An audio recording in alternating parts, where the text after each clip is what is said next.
ఇక కేసీఆర్ ఫ్రస్ట్రేషన్ కు గురవుతున్నారంటూ సెటైర్లు వేశారు మంత్రి ఉత్తమ్ కుమార్ రెడ్డి. అయితే పొలం బాట యాత్రలో కేసీఆర్ మాటలకు కౌంటర్ ఇచ్చారు ఆయన. లేటెస్ట్ రాజకీయాలపై ఇద్దరు నేతలు కూడా ఏమన్నారో ఇప్పుడు ఒకసారి చూద్దాం.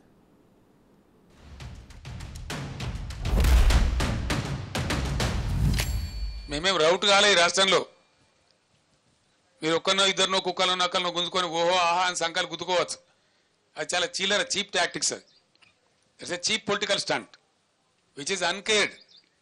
ప్రజా సమస్యల ముందు, ప్రజల యొక్క బాధ ముందు, ఎండిన పంట పొలాల ముందు ఈ చిల్లర రాజకీయాలు కాదు. ఇవి నడుస్తూనే ఉంటాయి. దీనికి పెద్ద ఇష్యూ కాదు. పార్లమెంట్ ఎన్నికల తర్వాత బీఆర్ఎస్ పార్టీ మిగలదు. పార్లమెంట్ ఎన్నికల్లో బీఆర్ఎస్ పార్టీకి వచ్చే స్థానాలు 0.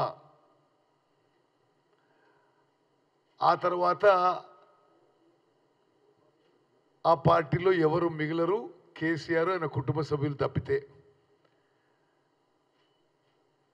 ఆ ఫ్రస్ట్రేషన్లో, ఆ డిప్రెషన్లో, ఆ భయంతో, ఆ నర్వస్నెస్తో ఎన్నడూ కూడా రైతుల మధ్య పోయి ప్రజల్లో సమయం గడపని కేసీఆర్ ఒక విలాసవంతమైన ప్రగతి భవన్ కట్టుకొని ఇంకో విలాసవంతమైన ఫామ్ హౌస్లో సమయం గడుపుతూ ఈరోజు ఉరికురికి సూర్యాపేట పోయిందంటేనే ఎంత భయాందోళన ఉన్నారో తెలంగాణ ప్రజలు గమనించవచ్చును.